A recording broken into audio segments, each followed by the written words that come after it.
Welcome to the Bald Brad Show. In today's episode, we're covering a variety of hot button issues with you. Before we get into our lead story of the day, support a true American patriot by hitting that like and subscribe button. Leave us a short, sweet comment down below. It really does support the channel, folks. And also, head over to any of the links in the description section and get yourself a copy of my book, Trojan Horse, How the Left is Destroying America. Folks, look what they're doing in real time. They're targeting Trump. They're going after their political opponents. The left will stop at nothing until they destroy this country from the inside out. Get yourself a copy today. And also, we have a website. Head over to baldbrad.com and get yourself some merchandise. We got a lot of goodies there for you. We got t-shirts, hoodies. We got Bald Brad Show mugs with our logo on the front and an American flag on the back. You're never going to feel more patriotic than drinking out of that bad boy with us. And lastly, most importantly, we got an awesome community here on the Bald Brad channel, folks. I was laughing so hard yesterday in the live chat, my face was starting to hurt. You guys are off the chains. Love hanging out with you. Become a true American patriot today by hitting that join tab right down there.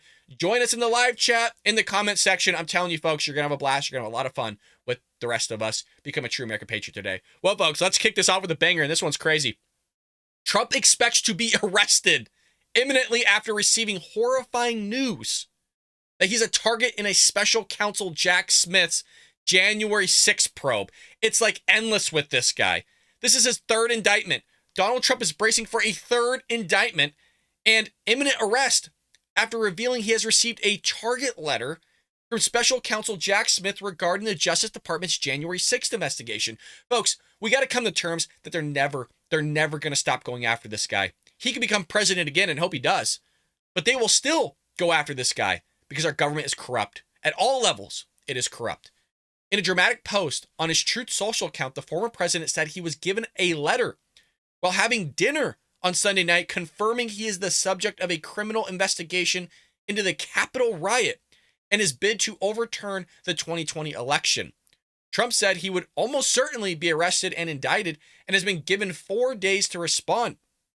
Later this week, he has also been offered a chance to speak to the grand jury, which meets at the federal courthouse in Washington, D.C. In the post, though, he ripped into special prosecutor Jack Smith, claimed the investigation is election interference, and accused President Joe Biden of going after his number one political opponent. You know, pulling a banana republic here. And again, folks, this has never been done in United States history, going after a running president like this. It is wild, it's corrupt, and Joe Biden's can pretend like he's so senile that he doesn't know what's going on, because we all believe that he doesn't know what's going on, but to pretend like he doesn't have his tentacles in the DOJ, the FBI, and all these other places like Alvin Bragg and Jack Smith. Oh, we're not talking to them. We're not talking to Merrick Garland. No, I don't have a clue what the guy says. Really? Honest to God, do any of you really believe Joe Biden has no involvement in any of this? I just don't believe it. I don't, because the White House lies all the time. I mean, we cover the White House press briefings all the time here. They do nothing but lie to us. And then when this stuff comes out, we're supposed to pretend like, oh yeah, I know, he just hasn't talked to them one bit about this. I don't believe it one bit. One iota. Trump is still dominating the polls in the race to be on the 2024 presidential ticket, but could now be facing 3 criminal trials during his campaign. He could face charges of obstruction of official proceeding related to Congress, electoral college count on January 6th, and defrauding the government over an alleged fake electors scheme. But Hunter Biden can have actual videotape of him doing drugs, hooking up with prostitutes, Cheez-Its off a freaking rug, or Parmesan cheese, whatever it may be. Joe Biden could be caught on tape on a quid pro quo. Joe Biden could have actual audio leaks that we covered here on the Bald Brad Show of him saying fire Shokin, the prosecutor is going after Burisma Holdings, a natural gas company of which Hunter Biden was the business partner of, and Hunter Biden also had another business partner. Joe Biden supposedly, allegedly embezzling money up to $3 million to $50 million. Who the hell knows? Might be more than that. I mean, you have receipt after receipt after receipt. Nothing happens. Oh, and we'll get into that, folks, because we have an IRS whistleblower that just confirmed the whole allegations with Hunter Biden getting special treatment. Wait till we get into that, folks. We just haven't jumped into it yet because we got to cover Donald Trump here first. Deranged Jack Smith, the prosecutor with Joe Biden's DOJ, sent a letter. Again, it was Sunday night, stating that I am a target of a January 6th grand jury investigation and giving me a very short 4 days to report to the grand jury, which almost always means an arrest and indictment, the former president wrote. Smith is leading the Justice Department's investigation of attempts by Trump and his allies to overturn the 2020 presidential elections. He also is leading the probe against Trump in regard to classified documents found at Mar-a-Lago. Heck, what about the classified documents that Joe Biden had? Like the 1,100 plus documents, maybe more, maybe it'll be 800 or 1,800. It's wild. By the way, there is probably more reason for Donald Trump to still have those documents than the documents that Joe Biden had, because he had documents when he was senator. He had documents when he was vice president, none of which he's allowed to have. He also had documents when he was neither. He was just like an average Joe, no pun intended, but nothing happens to him for having that.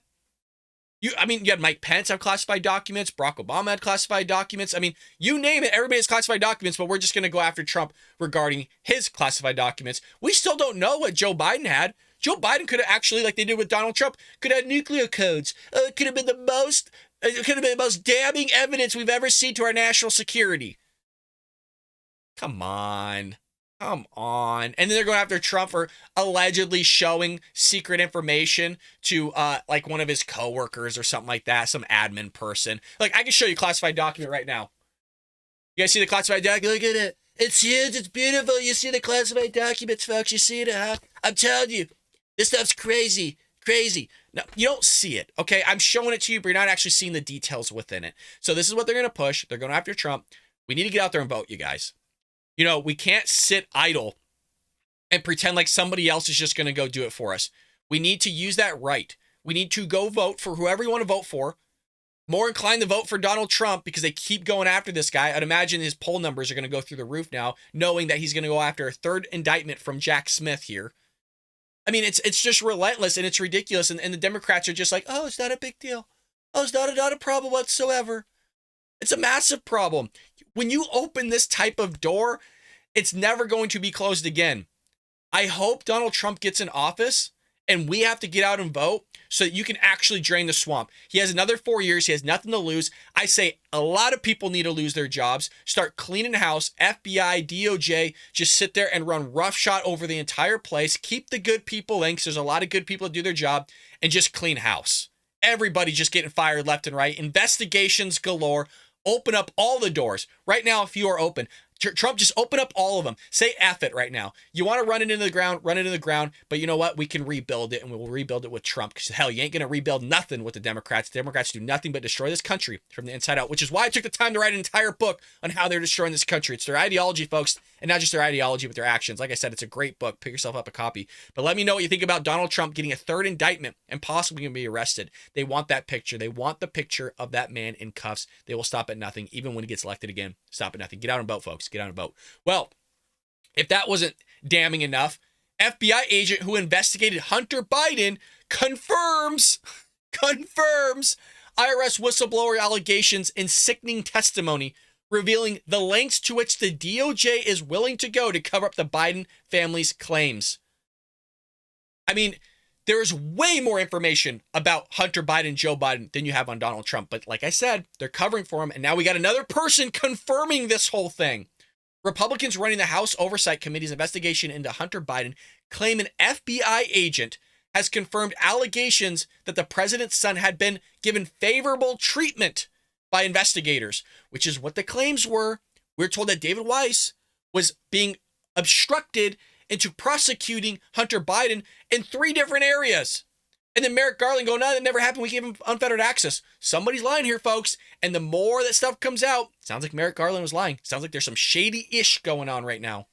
2 IRS whistleblowers, one anonymous, the other guy named Gary Shapley, which we've talked about here on the show, have claimed that Hunter was treated more leniently than ordinary Americans by officials delving into his tax affairs and his lying about drug use on a gun permit.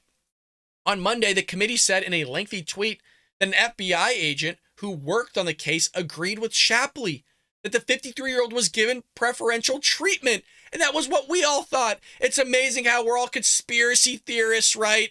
We're all these crazy, what's that, like QAnon thing? I've never seen it, but the QAnon conspiracy theorist people, you know?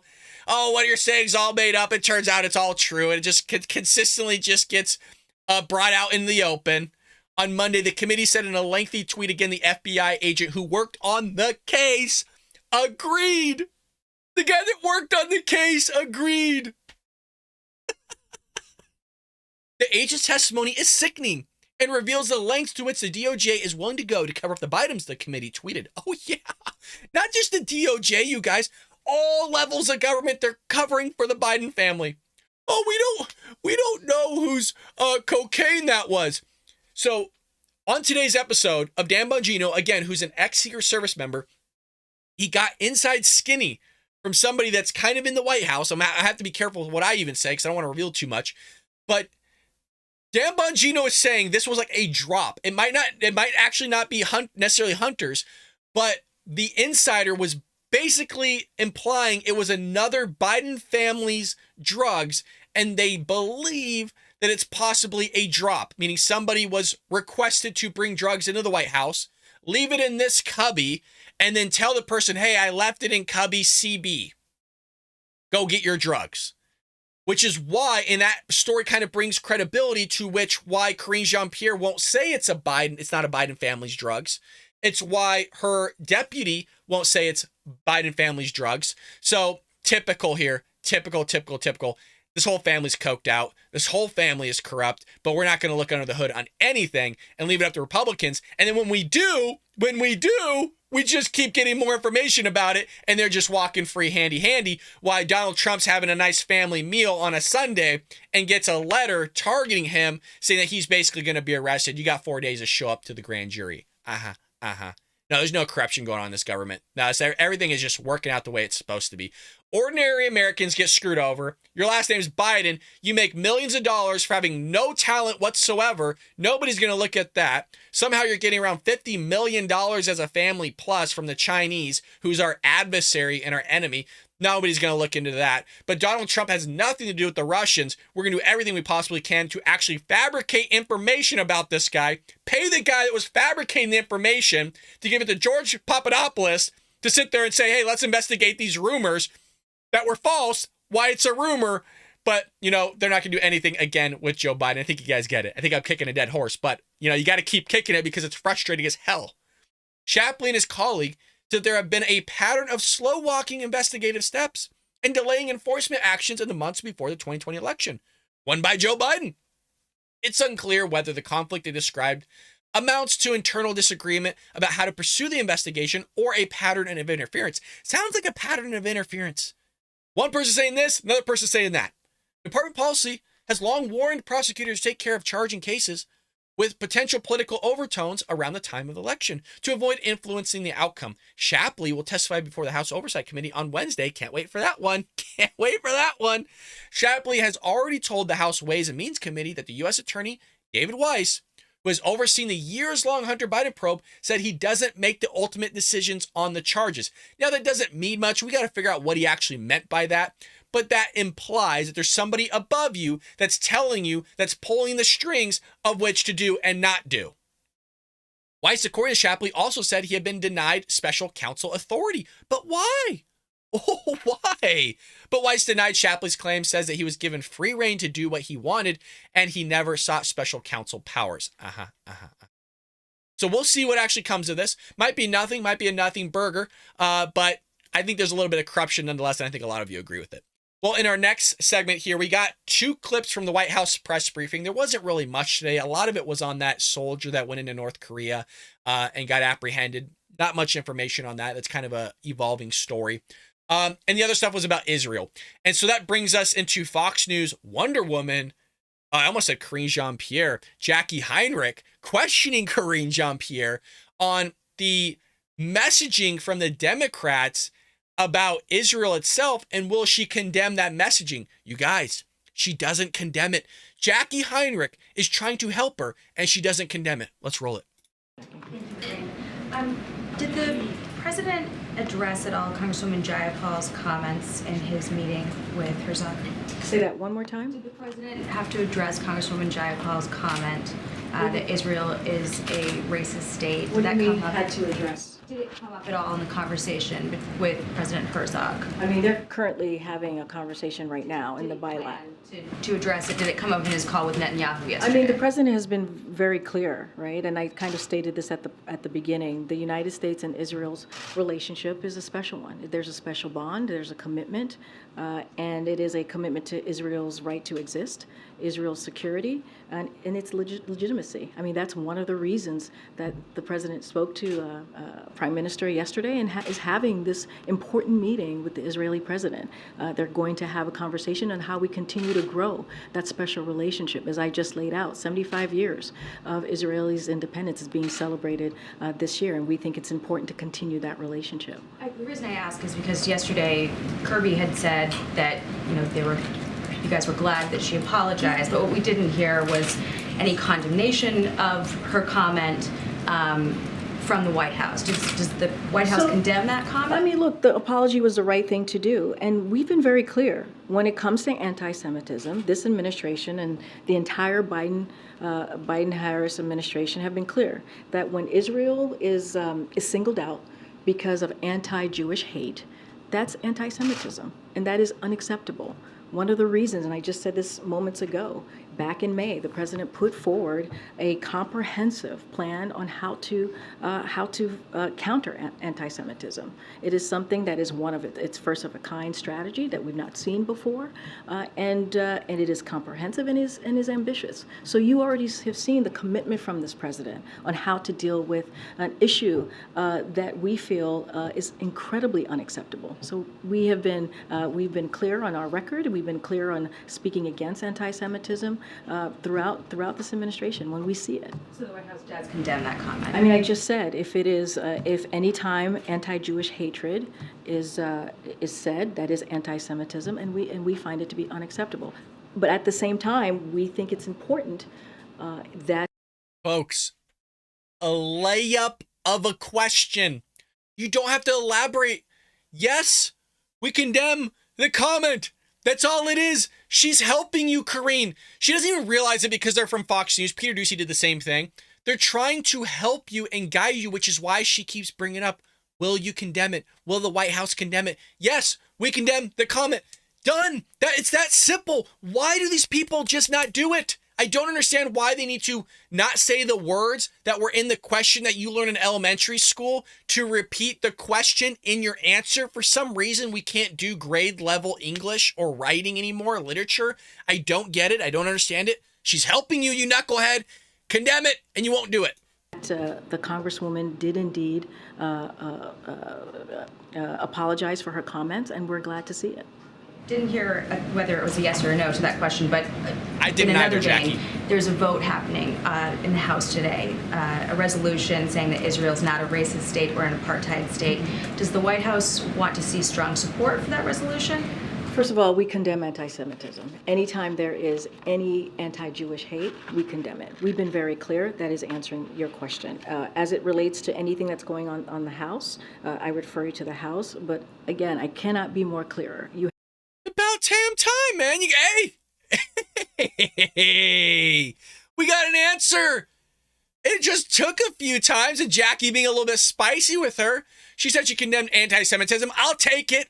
I would like to see her say we condemn the comments that were anti-Semitic, but hey, you know what? We'll take what we can get from Karine Jean-Pierre. This is a big step, guys. This is a big step for her. It's taken 2 years, but hey, you know what? Give her a round of applause in the chat, folks. We got it. Hey, good job, Karine. Have the president right now meeting with the president of Israel, a very important meeting that they're having. They're doing a bilat right now. And one of the things that the president's going to make very clear is the special bond and our commitment to Israel. And it is unwavering, it is unshakable, and the president finds that relationship again very deep. And it started when he first walked into government. I hear you, and I'm sorry to push on it. We just went back and forth. Democrats don't want to take action against other Democrats when they have to apologize for something like this. There has been criticism. We just said that we're glad that she apologized. Congresswoman Jayapal did indeed apologize. And we have been very clear. Anytime Israel is singled out with anti-Jewish hate, which is indeed anti-Semitism, it is unacceptable. It is unacceptable. You have an administration that has put forth a comprehensive plan to counter anti-Semitism, something that we have not seen in this way from any other administration. That shows the president's commitment to this issue. I'm going to move on. Go ahead, Andrew. Really? Like, as if like Donald Trump never existed in the things that he did? Okay. At least she condemned it. I think Jackie Heinrich is right to push back a little bit, because this is why you never apologize to the left, you guys. You never apologize for anything that you do. And I love that Donald Trump does this as well, is because even if you apologize, they will still cancel you. Even if you apologize, they'll still go after you. They don't want the apology. They want to see you torn down, is what it is. They don't give two iotas about you. They don't care about you as an individual, as an American, and your apology. They want to tear you down because they don't like you as a Republican. They don't like you as a patriot. So you might as well just say what you're going to say, screw them, give them the two big middle fingers and say, look, I'm not going to apologize, and you move on. But here, the Democrat Party has consistently said anti-Semitic things. There's a lady called Ilhan Omar that's still part of the Democrat Party, and she's just all open arms. She's an anti-Semite, you guys, open anti-Semite. But, you know, you get that from the Democrat Party. Should we be surprised? I mean, from the founding of the party, with slavery, the Ku Klux Klan, going against civil rights movement, of which they tried to just remove the Republican Party from all that. You notice that in history, that Republicans have no involvement, even though if you look at the voting, the Republicans are the one that really actually pushed the civil rights movement all the way through. It's just amazing, the revisionist history of, like, the Democrats have actually done no evil, even though from beginning all the way to, like, modern day, it's just nothing but evil tactics. So, like, putting in affirmative action, an actual racist thing, and then getting pissed off that the Supreme Court removed it. That's all about race and hurting other races for another subset of a different group that you're supposedly trying to help. And then you're going to say that's not racist, so it's removed because it is racist. But because you want your racism as a Democrat Party, you got to complain about it. Hey, like I said, I don't repeat myself. Hey, at least she condemned the damn thing. You know, we'll give her what we can. We got to give credit to what credit's due. Moving into the next clip. We've never shown this reporter before. I actually don't know her name. I don't know who she's with. Folks, she stuns Karine Jean-Pierre. We use this word a lot. Karine doesn't know how to answer it. I wasn't even aware of this question. I guess there's somebody that's, I think, a cabinet member that Joe Biden nominated that needs to be confirmed and has been doing the job without being confirmed. Meaning this is an elected official that hasn't actually been elected yet, doing the job and shouldn't be there in the first place. She gets caught with her pants down, you guys. This is great. Thank you. I wanted to ask about Julie Su. What precedent does it set to have a cabinet official doing the job of, or excuse me, have an acting official doing the job of a cabinet secretary when she can't get confirmed or have the votes to do it? I know that you all know that there aren't votes at this point to confirm her, yet she's still doing the job in an acting capacity, and it seems like it will be for a while. Well, I can't speak to the timeline. What I can speak to is we are committed. The president's committed to get her through. It wasn't the question. He nominated her because he believed that she was eminently qualified to do the job, and she has done it in a brilliant way. Let's not forget the major labor agreements that she was able to do with the West Coast ports. That's something she did as acting, and let's not. Hey, this is amazing. She's so dumb to pick up on the aspect of, hey, maybe what you're doing is wrong. Is this setting a bad precedent, like going forward? You nominated a person that hasn't actually been voted in, that's been elected in as a votes, and you're bragging about, yeah, she's done a lot of great work. Yeah, she shouldn't be in that position because she hasn't actually been authorized to do it in an elected capacity. But let me just ring out all the stuff she's done. Holy crap. You guys, that's like nominating a Supreme Court justice, and the person that's been nominated doesn't have the votes yet. Just start actually going through the process of being a Supreme Court justice and voting on things of which you actually haven't been confirmed yet to do. That's basically what's happening here. And she's bragging about it. Not forget that what that would have done. That would have hurt our supply chain. And so she's been able to do that. And so she has strong support from businesses. She has strong support from labor. This should not be held up. She was unanimously, as you all know, confirmed as Deputy Secretary by all Senate Democrats. And so we're going to continue to push forward. I can't speak to the precedents of this or unprecedents of this. What I can speak to is our commitment to getting Julie Su through. And that's something that the president has said. His commitment to her is unwavering, and she is more than qualified to be the Secretary of the Department of Labor. Is the president okay having someone in a job that can't get confirmed by the Senate? Basically going around the Senate and putting the person you want in anyways. So look, thank you. I do want to say this. as you asked me about your first question, there's no time limit for federal vacancies. Reform. Hey, hey, no. We're done with the first question, Karine. We're on to the second one now. But you're stunned. You're stunned. You don't even know where you're at right now. You sound like Joe Biden. We've moved on, lady. But because you can't answer, because you got caught with your pants down, you weren't expecting this question. You weren't prepared for it. It ain't in your binder. You can't find it. Now you're reverting. Well, there's no precedent. There's no timeline for this, folks. Got him. Reform Act that she is serving under. That is the act that were able to do this to make her acting secretary. We think, again, that she is more than qualified. That is the reason why the president appointed her. And we want to see her get through swiftly. We want her to see her get confirmed swiftly. And that's what we're going to continue to call for. Thank you. Oh, man. Oh, you got to love it. I'm going to miss Karine, you guys. She sucks at her job. She gives us a lot of content. I mean, it's really endless. Remember when hey, I don't mean to give my pat on the back, but there's clips of me saying that she's going to be worse than Jen Psaki. I said it from the get-go. When she walked on that podium, I said, watch, she's going to be worse than Jen Psaki. Nobody believed me at the time. Now it's true. It's come to fruition. I got to pull up those old clips. We'll have to post them. Moving into our next story of the day, something I haven't talked about that has been happening is these climate change extremists are gluing themselves to the German airport runways, causing travel turmoil, but they're gluing themselves to the asphalt, like in the middle of roadways, like around the world. They're throwing paint on artwork and all this other stuff. And for some reason, we're helping them out by basically chiseling away at the asphalt or the cement and removing it. Well, some of them are going to have their hands amputated because they're idiots and decided to glue their hands to the pavement or cement their hand in. Good. I say leave them there. Leave them on the tarmac. Fly right over them. Run them over. I mean, this is the issue that we have as a society, at a global society. There's no consequences. When they start seeing people on the news getting their you-know-what ran over because they're in the middle of the street and they glued their freaking face to it, hey, maybe they'll think, yeah, you know, I'm all for this climate change. Maybe I'll go clean up a beach, then glue my hand or my face to the pavement so I don't get ran over and killed. That guy's body's still in the street, and he was there 3 months ago. Yeah, he's still getting ran over. That was Jerry. Good guy, but idiot, right?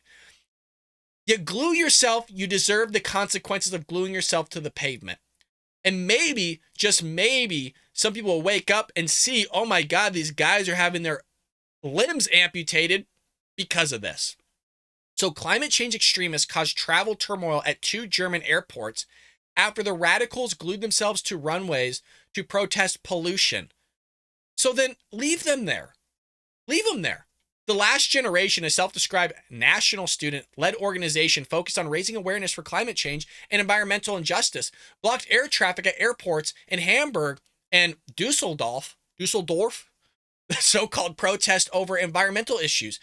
Why don't you go to the places that are actually polluting the most? Why don't you go to China? Why don't you go to India and glue your ass to the street? You want to know why? Because they're all going to just look at you. They're not going to do anything. They'll leave you there. So you do it in these Western countries or Western style countries because you know that we're actually going to help you. You know that we're going to try to remove your ass from the asphalt or the concrete.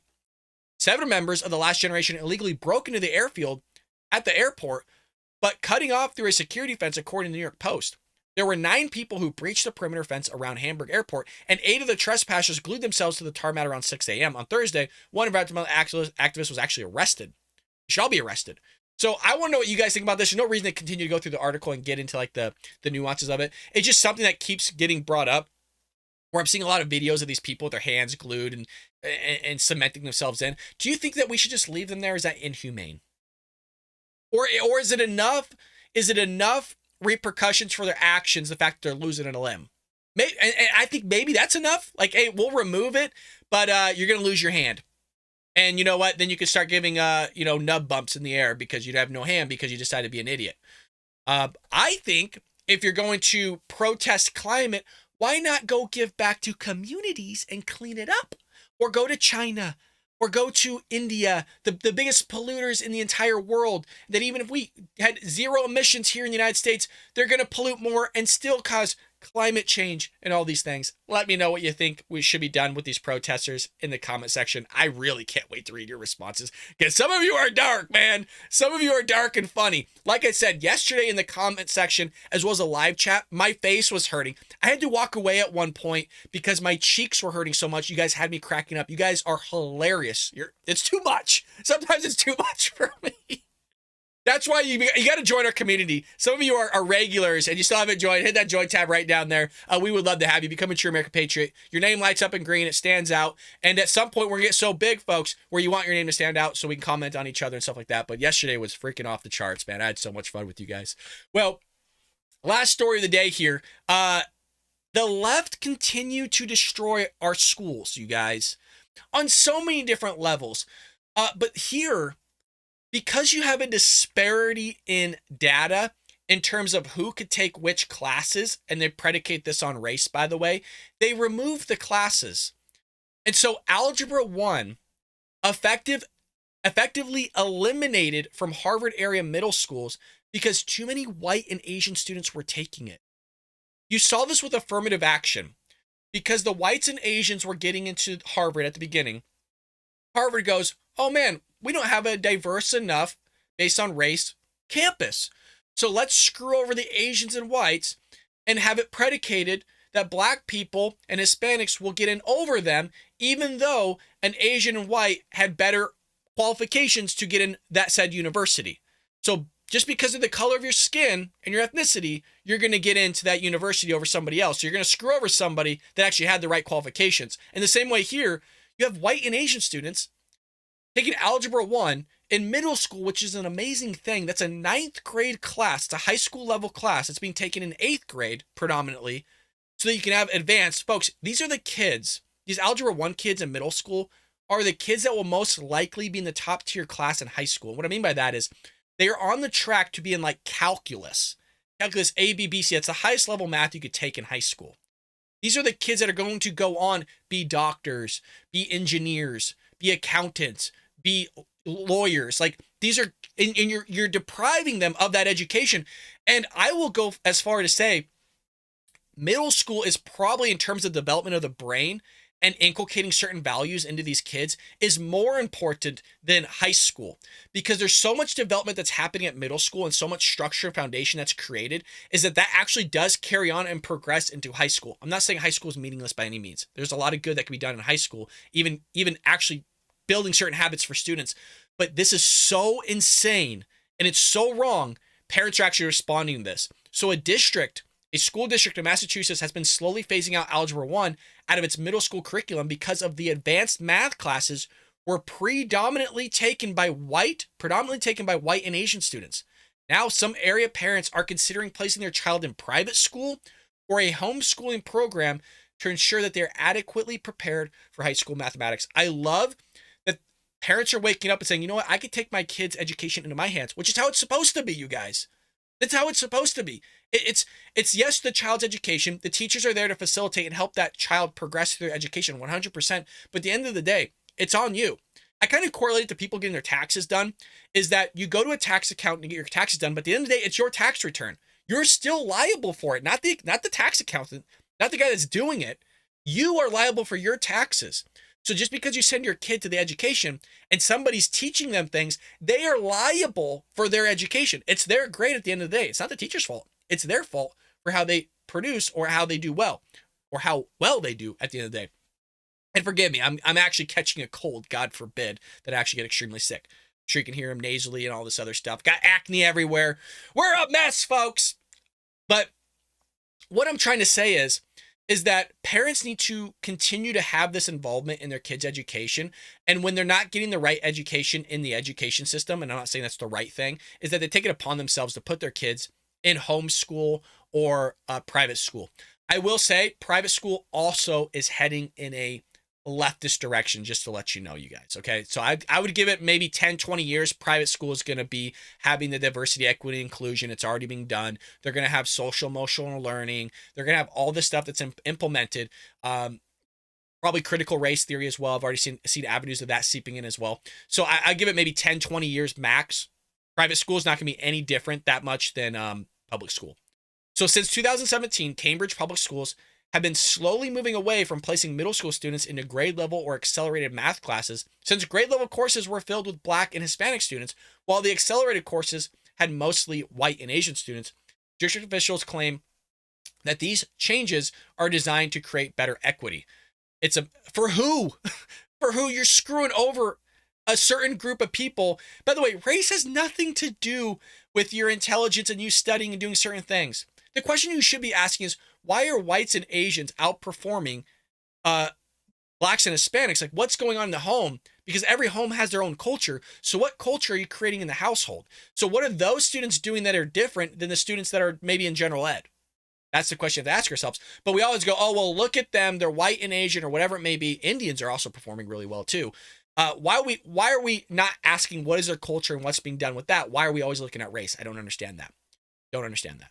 Over time, you end up with lower level math courses filled with Black and Latino children and high level math classes with white and Asian children.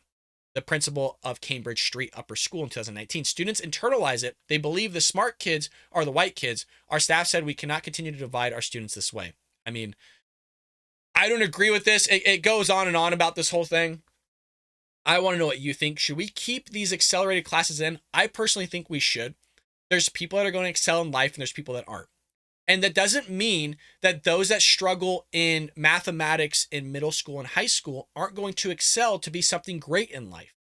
Some people just take longer to progress. The brain development takes longer. The culture, the milieu that they grow up in, is changed throughout the time. Some people wake up their senior year or junior year of high school, go, oh, I got my crap together, and they end off with a really good GPA.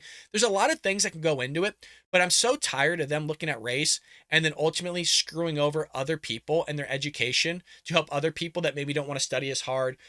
They might be having tough situations at home, whatever it may be, and screwing over those kids that want to excel in their education. They're constantly hurting the ones that are excelling. They're constantly hurting others to benefit the others that maybe don't want to do as well or whatever it may be. You understand my messaging that I'm trying to get across.